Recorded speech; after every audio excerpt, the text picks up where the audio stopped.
बुद्ध कहते हैं, आप तब तक उस मार्ग पर नहीं चल सकते जब तक आप खुद वह मार्ग नहीं बन जाते। लोग सवाल पूछते हैं, मेरा मन नहीं लग रहा, मैं क्या करूं? मैं मन को शांत करना चाहता हूं, एकांत करना चाहता हूं, मन को साधना चाहता हूं, हर तरह के फालतू के विचारों से मुक्ति पाना चाहता हूं, पर मेरा मन कहीं लगता ही नहीं, वह हमेशा भटकता रहता है। आइए एक कहानी के जरिए से हम आपको थोड़ा इसे समझाने की कोशिश करते हैं।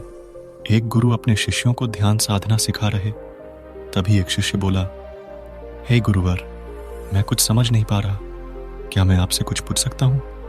गुरुजी ने कहा, बिल्कुल पूछ सकते हो। शिष्य ने कहा, जैसे मैं पानी पीता हूं तो मेरी प्यास बुझाती है, या कोई भी पानी पीता है तो उसकी प्यास बुझ जाती है, तो यह ध्यान के संबंध में ऐसा क्यों नहीं होता? जब हम आपके कहे अनुसार एक जैसा ध्यान करते हैं तो हम में से कोई पहले तो कोई बात में तो कोई कभी भी ध्यान की स्थिति को प्राप्त कर ही नहीं पाता। ऐसा क्यों होता है? जैसे पानी से सबकी प्यास बुझ जाती है, वैसे ही ध्यान से सबके ज्ञान चक्षु खुल जाने चाहिए, पर ऐसा नहीं होता है। गुरुजी ने कहा, कल किसी ने भोजन पर हमें आमंत्रित किया है, कल तुम मेरे साथ चलना, मैं तुम्हारे प्रश्नों के उत्तर वहीं दूंगा। अगले दिन दोनों गुरु शिष्य भोजन के लिए एक धनी व्यक्ति के घर पहुंच धनी व्यक्ति की पत्नी ने उन्हें भोजन पर बुलाया था। दोनों भोजन करने बैठ जाते हैं। उन्हीं के साथ उस स्त्री का पति भी भोजन करने बैठा हुआ था। उसने अपने सभी नौकरों पर चिल्लाकर कहा, यह क्या बेकार सब भोजन बना रखा है, इसमें कोई स्वाद नहीं है। वह भोजन की थाली फेंक कर न उसे कहता है कि जाओ दोबारा ढंग का भोजन बनाकर लाओ। धनी व्यक्ति की पत्नी उन दोनों गुरु शिष्य से क्षमा मांगकर उन्हें भोजन परोसने लगे। दोनों ने भोजन किया। गुरु ने अपनी थाली में 2 रोटी छोड़ दी। गुरु ने उस स्त्री से कहा कि बेटी, क्या तुम मुझे ये 2 रोटी बांध कर दे सकती हो? स्त्री ने उन रोटियों को बांध कर दे दिया। उसके बाद दोनों वहां से निकल गए। रास्ते में गुरुजी ने शिष्य से पूछा कि तुम्हें भोजन कैसा लगा? शिष्य ने कहा, भोजन तो अति स्वादिष्ट था, मुझे पसंद आया, मुझे भोजन करके बहुत अच्छा। गुरु ने कहा, इससे अधिक तुम्हें और कुछ नहीं लगा? शिष्य ने कहा, इससे अच्छा और क्या लग सकता है गुरुदेव? मेरी भूख मिट गई, मेरा पेट भर गया। गुरुजी ने कहा, भोजन तो अच्छा था, फिर वो स्त्री के पति को भोजन पसंद क्यों नहीं आया? भोजन तो अच्छा बना था ना, भोजन एक ही था, तब उसे पसंद क्यों नहीं आया? शिष्य ने कहा, आप ठीक कहते हैं गुरुदेव, मैं तो कुछ समझ ही नहीं पा रहा हूं, आप ही कुछ बताएं। गुरुजी ने कहा, अभी तो मेरे साथ आगे चलते रहो। गुरु शिष्य चलते चलते बहुत दूर निकल है। शिष्य ने गुरुजी से कहा, गुरुदेव, हम हमारे आश्रम के मार्ग पर तो नहीं है, फिर हम कहां जा रहे हैं? गुरु ने कहा, बस चलते रहो। बहुत दूर चलने के बाद एक फटेहाल व्यक्ति गुरुजी के सामने आ गया और उनके चरणों में गिर गया और बोला, हे परमात्मा, मेरी मदद कर, मैं 3 दिन से भूखा हूं, मैंने कुछ भी नहीं खाया है, आप कृपया कर मुझे कुछ खाने को दें। गुरुजी ने उस व्यक्ति को एक पेड़ के नीचे बिठाया और उन 2 रोटियों को निकाल कर दिया जो उस महिला ने उन्हें बांध के दी थी। रोटियों को देखते ही उस गरीब व्यक्ति की आंखों में चमक आ गई। उसने तुरंत उन 2 रोटियों को लेकर खा लिया। खाते समय उस व्यक्ति की आंख उसे आंसू निकल रहे थे।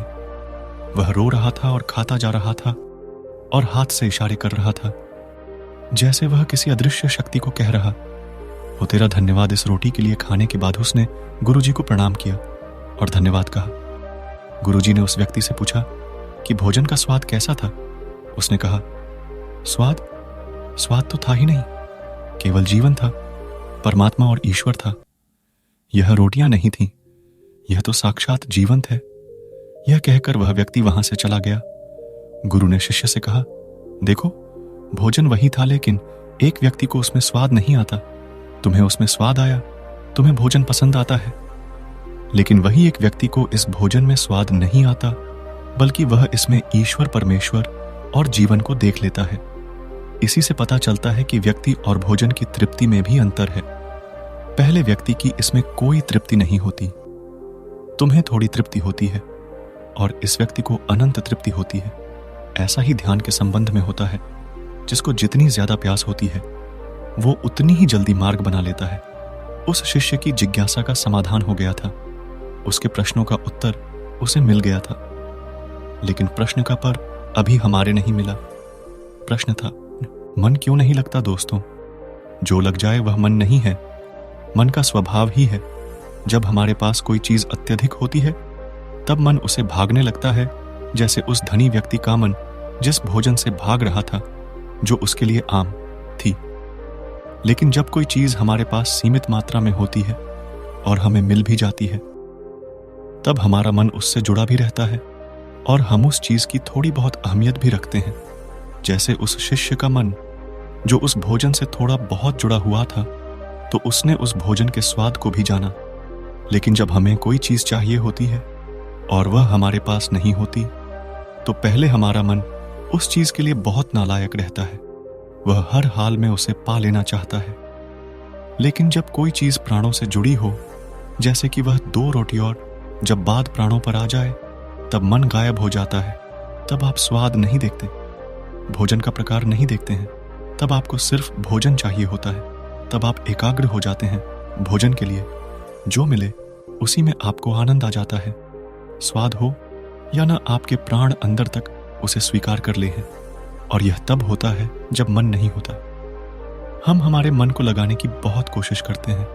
कुछ पढ़ा में लगाने की कोशिश करते हैं, तो कुछ अपने काम में लगाने की कोशिश करते हैं। लेकिन आपने देखा होगा कि मन कहीं नहीं लगता और यह लग भी नहीं सकता, क्योंकि इसका किसी चीज में लगना है ही नहीं, बल्कि इसका काम है आपको भगाना।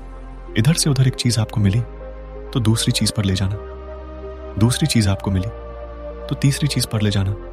मन संतुष्टि तो नहीं जानता, वह केवल पाना जानता है। पाने के बाद भूल जाना जानता है। जो मिल गया उसे छोड़ देने की आदत होती है। जो छूट गया उसे फिर से पा लेने की आदत मन की होती है। अपनी जिंदगी के पिछले हिस्से को देखिए और जाने की क्या आपका मन कहीं लगा है, कहीं रुका है, जब वह केवल आपको अभी तक भगा रहा है। अब सवाल आता है कि अगर मन का काम भाव या फिर भगाना ही है, तो क्या जिंदगी भर हम भागते ही रहेंगे? क्या हम कहीं रुकेंगे नहीं? ध्यान से देखो, जिंदगी ऐसी ही है। जन्म से लेकर मृत्यु तक इंसान भागता ही रहता है, कभी किसी चीज के पीछे तो कभी किसी दूसरे चीज के पीछे। लेकिन फिर भी कुछ इंसान अपवाद हो जाते हैं, फिर वह रुक जाते हैं, भागना बंद कर देते हैं। तब चीजें उनके पीछे भागती है, वह किसी चीज के पीछे नहीं भागते। इसका सबसे बड़ा उदाहरण स्वयं गौतम बुद्ध। हम आम लोग कैसे अपने जीवन में ठहराव ला सकते हैं, कैसे हम अपने जीवन में एकाग्रता ला सकते हैं, कैसे हम अपने जीवन में अपने मन को अपने आप नियंत्रित करने से रोक सकते हैं। और इसका एक ही राज, वह ध्यान व्यवस्था लाता है। मन भागता है, ध्यान ठहरा बुलाता है, लालच देता है। ध्यान लालच को देखने की दृष्टि देता है। मन क्या कहता है, दूसरी चीज को पकड़ लो। ध्यान कहता ही जो जो मिला है उसे जान ले। ध्यान एकाग्रता आता है। लेकिन ध्यान को लेकर भी हम भ्रमित कहते हैं। ध्यान का मतलब आंखें बंद कर बैठ जाने को ही समझ लेते हैं। एक छोटी बच्ची बहुत अच्छी बांसुरी बजाती है। जब वह बांसुरी बजाती है तब उसके में खो जाती है। तब उसका मन गायब हो जाता है। उसके प्राण केवल उस बांसुरी की धुन में ही रह जाते हैं और यही उसका ध्यान बन जाता है। लेकिन ऐसा इसलिए होता है क्योंकि इस लड़की को उस बांसुरी में रस आता है, आनंद आता है। यही उसकी प्रकृति है। वो वही कर रही है जो वो हो सकती है। एक अध्यापक है, जब वो अपने छात्रों को पढ़ाता है तो उसमें खो जाता है। वह अपने प्राणों से उस पढ़ाने का आनंद लेता है, उसमें रुचि है, उसे यही उसकी प्रकृति है। जब वह पढ़ा रहा होता है तब उसके मन में कोई हलचल नहीं होती। वह तब ना तो भूतकाल की बात सोचता है ना भविष्य काल की। वह केवल वर्तमान के क्षण में ही रहता है और यही उसका ध्यान है। जो व्यक्ति जो है, अगर वो वही होने लगे तो उसमें स्वतः से ही ध्यान घटित होने लगता है। वो एक आग्रह होने लगता है। लेकिन जब व्यक्ति कुछ होने की कोशिश करता है तो इसका मन हावी होने लगता है, एकाग्रता टूट जाती है और तब हम भागते रहते हैं, सब कुछ पा लेते हैं। तब भी सोचते हैं कि कुछ रह गया है और यह अधूरापन कभी पूरा नहीं होता, क्योंकि जो आप हो सकते थे, जो आपकी प्रकृति थी, वह आप नहीं हुए, बाकी सब कुछ हो गए। ऐसे ही आप हम यह अधूरे रह जाते हैं। तब मन कहीं नहीं लगता। मन की प्रकृति ही लगने की नहीं है। जो लगता है वह एकाग्रता है, वह ध्यान, और जहां आपको एकाग्रता मिल जाए, समझ लेना वही आपके लिए बना है, जिस पर चलकर आप संपूर्ण हो सकते हैं। दोस्तों, आपने क्या सीखा कमेंट करके जरूर बताना। धन्यवाद।